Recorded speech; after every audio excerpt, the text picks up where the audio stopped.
Hey YouTube, Kevin here. I am here to help you with your hips today.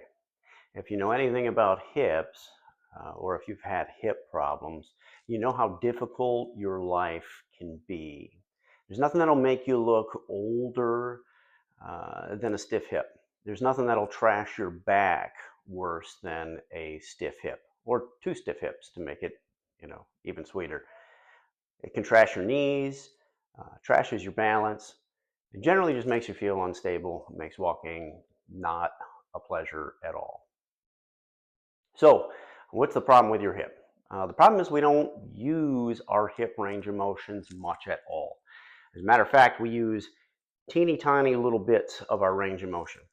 You would think runners would have healthy hips, but look at their form when they're running. They actually run with a very, very small amount of range of motion. They're using that hip, that ball and socket joint, in a very, very, very limited range of motion. And I think, and I'm not a huge fan of running long distances forever and ever and ever, because you don't use nearly any of your range of motion of your hip. And often when you hear folks needing a hip replacement, they're only needing to do that because they've worn the daylights out of a very, very small portion of their hip joint, at least the surfaces of the hip joint. Now, sometimes a hip joint will just be completely garbled up, and hey, thank goodness for hip replacements and surgeons. But I'm here to keep you out of that environment. So let's start off with moving our hips. One thing is, if anybody's ever told you that you walked hunched over, or you take small choppy steps, or any number of things, one thing to watch out for is changes in your walking, changes in your gait, at any age, really.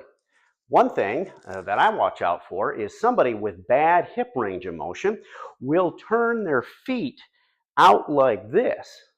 When you turn your feet out like that, you roll off the inside arches of your foot, and you don't need to take very long steps when you do that. You don't leave your hips behind you when your foot is turned out like this. You can take shorter, choppier steps. A lot of times with very stiff lower backs, you get that phenomenon happening as well. Another thing that I tend to see are people that walk with very short, choppy steps. Sometimes that can be due to a stiff lower back. It's kind of stenosis walk here. Or if they stay upright, just do these short little choppy steps. You're not using much of your hip range of motion at all in those circumstances. To look younger, to engage your muscles deeply, engage the gluteal muscles deeply, you need good hip mobility, good range of motion. So how do we fix that? Perfect. We're going to start off on our pad. Now, the first thing you're going to do is let's go ahead and warm up our hip joints with a few active squats. So up and down. If you can't go all the way, that's absolutely fine. But if you do have the range of motion, go through the majority of your range of motion. Up and down. Now, it's important when you're doing this movement to sit back and eat deep into the hip. Although it's good for the lumbar spine to round out at times, we want to make full use of all of our range of motion. For a good squat where your back is protected, keep that lordosis, or at least flatness, in your spine. And of course, everybody's different. And because everybody's different, we move differently, and we move more efficiently based on how we're put together. That's just one of those things. Biomechanics. But we can evolve ourselves if we put in the work. So let's put in the work. Let's see what we can do. Let's do a few warm-ups of just some squats. You can place your hands on the hips, because that looks cool. You can place your arms crossing in the front of your body. That looks coolish. Either one is fine with me. How many reps does it take to heat it up? Well, I'm a big fan of right around 20 reps to heat up a hip joint, maybe multiple sets. Joints move a lot easier when things are warm and supple. Main character here. When they're warm and supple, then they're going to be forgiving, much less painful, and comfortable. Once we start to feel that burn in the muscle, we want mild to moderate fatigue. So let's do 3 to 5 extra repetitions. And from here, we can sit down into our squat. In yoga, we call it the malasana squat. So come down deep into the squat, about a shoulder's width apart with my feet. And in this case, if this is just something that is not comfortable for you, or you feel like you're going to fall backwards, there's a couple of things that we can do to curtail this problem. Yoga blocks. Big fan of yoga blocks because they can prop you up when you need a little extra. If I need just a little bit of help, I can set that right underneath my rear, and I'm essentially resting in a position that's much more comfortable and less work. If I don't even have this much, I can bring the block up a little bit and let that support me in this position. If you don't have a block, you can use what's around you. For example, I have this step that's just really handy right here that I can just sit on. You can use your stairway, you can use anything you got, but the big thing is you're in a squat. You're slowly letting the joints of your ankles, your knees, and your hips start to loosen up and relax. So get into it, and then get into whatever position works well for you. If you find that, boy, I can squat, but I seem to be falling over a little bit, that is usually restriction in the ankles. Your foot doesn't come up far enough. So if you need a few training wheels, they make these neat little ramps here, like so. Also, if you don't have the ramps, you can use little blocks of wood, books, folded towels. You just simply raise your heels up and you can sit into that squat without having to stress your ankles into a range of motion you just don't have.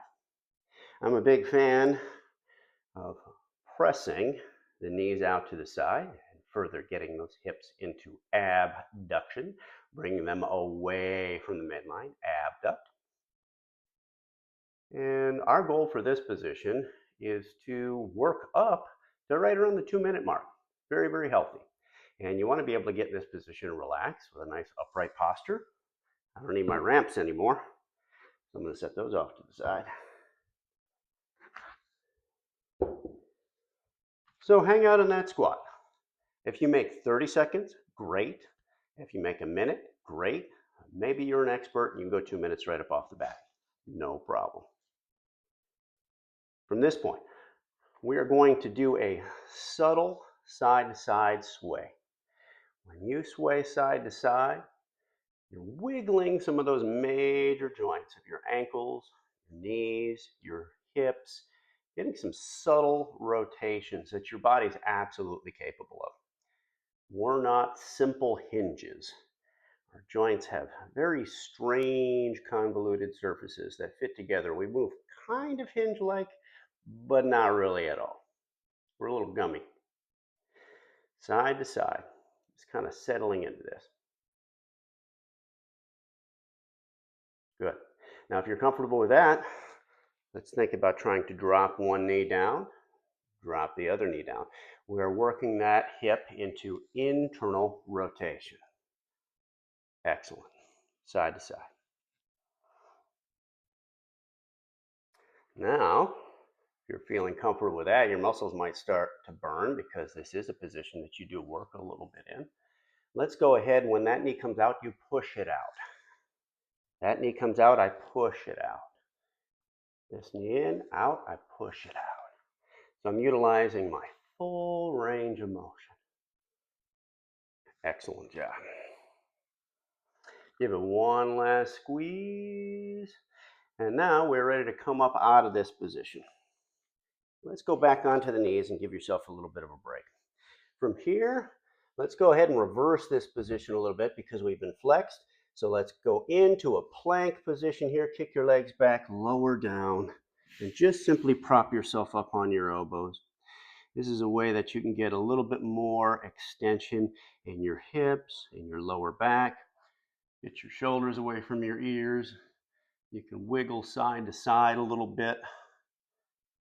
That'll kind of loosen your sacroiliac joints. And take a couple of easy breaths in this position. This is a nice position in yoga called the cobra position, or baby cobra. And then come on down, press yourself up onto your knees. And in this position here, we're going to get up into a taller kneeling position here. Now get ready to take one leg and step it forward, okay?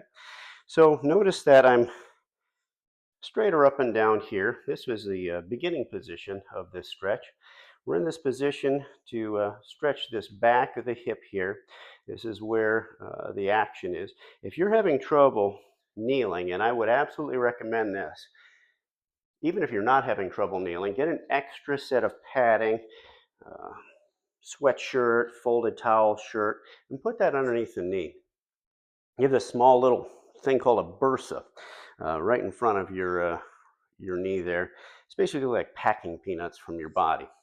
Works very, very well. But if you are on that little bursa for very long and you compile it day after day, pretty soon you're going to find that that thing is extremely sore. So pad yourself up and avoid the problem.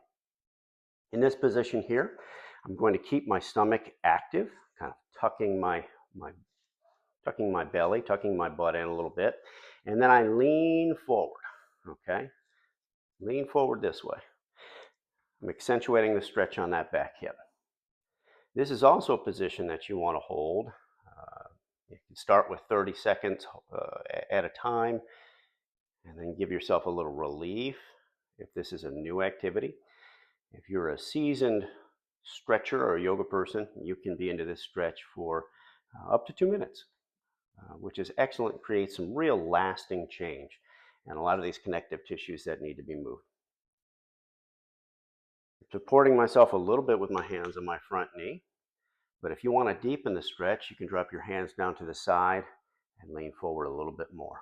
Again, keeping my belly activated, my chest up and my head up.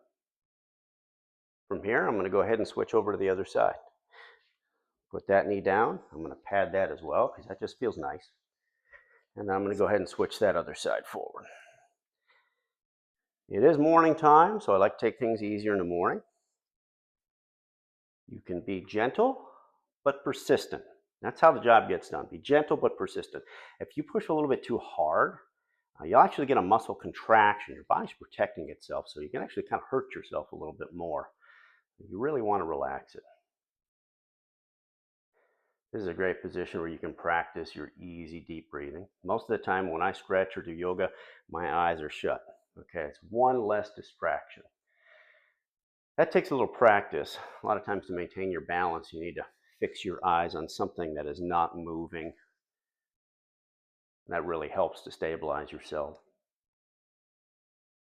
I'm going to deepen this stretch a little bit. I'm going to go ahead and drop my arms down to the side. I'm going to lean forward and sink down a little bit further. I'm still going to keep my abs engaged. And I'm going to let that settle in.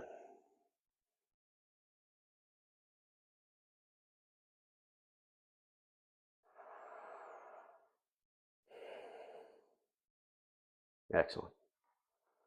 All right, I'm going to come out of that stretch there. Now what I'm going to do is I'm going to mobilize my hips a little bit further. Fine tuning is important. I'm going to change my direction here.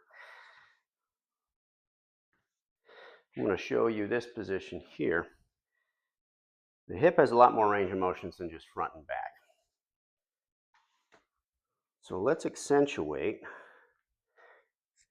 that hip stretch by getting to the inside of the hip and the outside of the hip. So now I'm in the same position I was before. And what I'm going to do is I'm going to shift my hips off to one side. And then I'm going to shift my hips off to the other side. Shift my hips to one side. Shift my hips to the other side. 360 degrees around that joint. I'm stretching. Hips and hips. I can further accentuate this stretch by reaching up with one hand, and I'm going to reach over on this side. I can balance myself on the floor. I can reach to a block if I need to, if that's a little bit too low for me. Keeps me in a nice comfortable position. So I'm going to stretch out my side body. I'm going to stretch out the elements of the hip as well. And if I want to make it even sweeter, I'm going to look up towards the sky. A couple of easy breaths there. And then right the ship. I'm going to go ahead and repeat this, reaching to the other direction. I'm going to reach up and over. And I'm going to gaze up.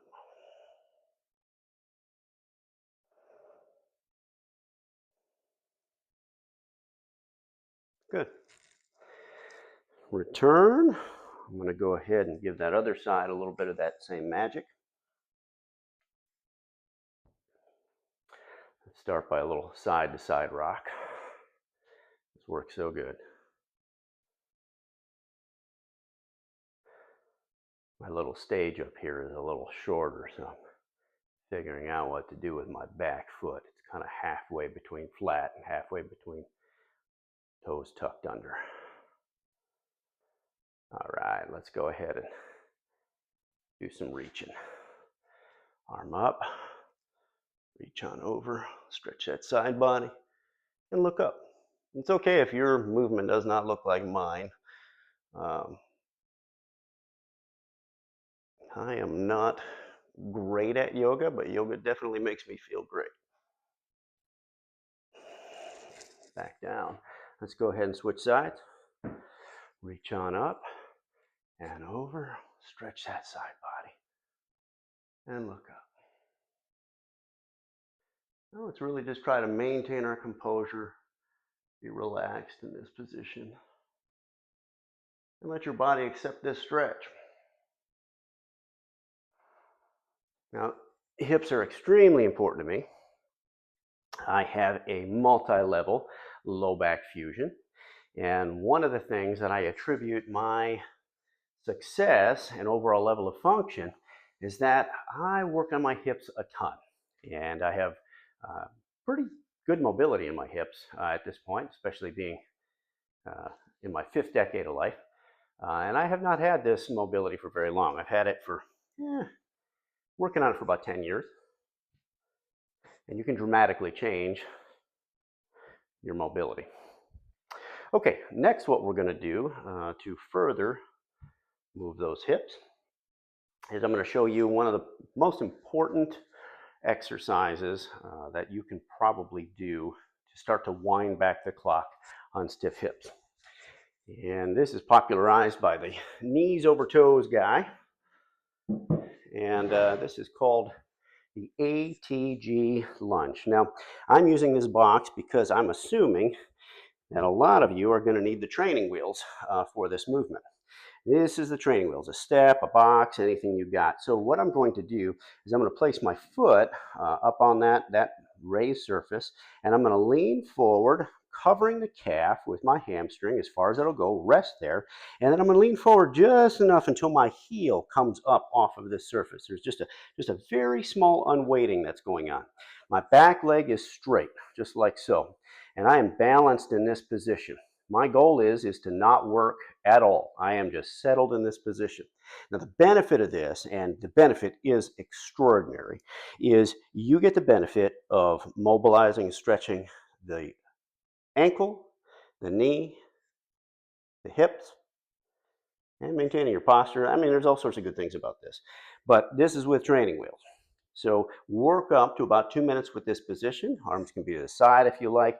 You can have something to hold on to for balance. That's absolutely excellent. I'm going to go ahead and repeat this for the other side.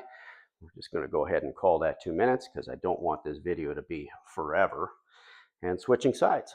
I'm going to go ahead and lean forward, covering that calf with my hamstring. If I had more hamstring, I'd be able to cover the calf a lot sooner, but well.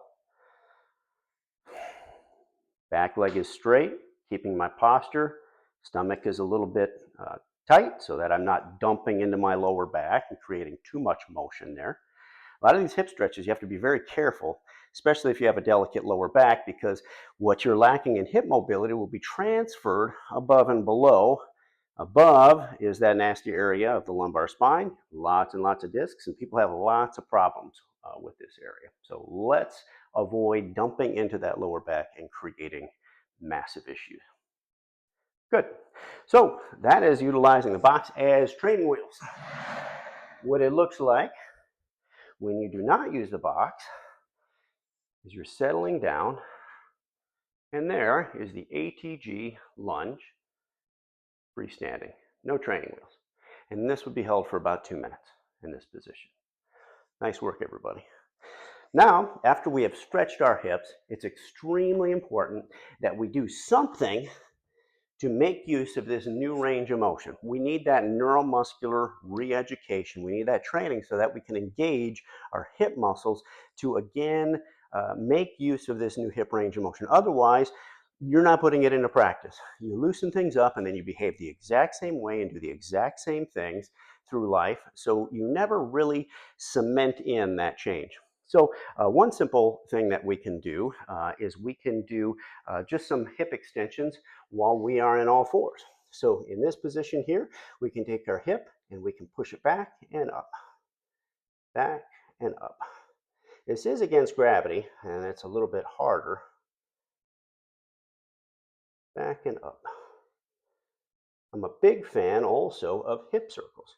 So I like kicking it back, raising it up, and coming around and make as big of a circle as you possibly can. 5 to 10 of these will work just fine, keeping my back in neutral. Back, up, and around. Let's do the other side. Extend, engage those glutes. Just a few of those until I transition to the hip circles. Down and around. Excellent job. Doesn't take that much and your hips feel extraordinarily better. Now, one of the most important exercises that you can do for your lower back and your hips is a good old-fashioned bridge. Find yourself onto the ground, flatten your back, tuck your shoulder blades in. I'm going to pull one towards the center and the other towards the center. My feet are close to my rear end. I'm going to move them up, and I'm going to push up to the sky. I'm going to settle into that position. On my feet, I am feeling 3 points of contact. Boom, boom, and boom. Foot is going to be nice and flat. Toes are apart. Hands are down, palms towards the earth. And this is a great position to close the eyes. I like doing one hold. That's multiple seconds long because it really solidifies a nice hard contraction. Really reactivates that muscle. Once I reactivate the muscle, I'll do some slow repetitions. Again, very slow, very deliberate. I tend to like 3 to 5 second holds when I'm re-educating a problem area. That's when you get the greatest amount of muscle tension and activation. If you barely hold it, you barely get a quality activation, and definitely you don't get as much motor learning, and you don't get that concrete process of creating this exercise into a new outcome. Excellent job. How many bridges do you do? Shoot, if you only got 10, do 10. If you got 20, 30, go 20 and 30. This area is incredibly resilient, and you're capable of lots of bridges. Probably more than anything else, if you got time to do this multiple times a day, you're going to get a substantial amount of improvement. I love the idea of doing multiple sessions, small amounts of exercise over time. Sort of these concepts in calisthenic training called greasing the groove, where at the end of the day, if you do multiple exercises and multiple reps, even shorter sessions, it still adds up to substantial volume by the end of the day. And you're just not perceiving that you're putting in that much work, but you're that much better just because of the reps. You're also encouraging your body at multiple times a day to do something a little bit different. And guess what? We are pretty cool machines, and we make some amazing adaptations. Great job.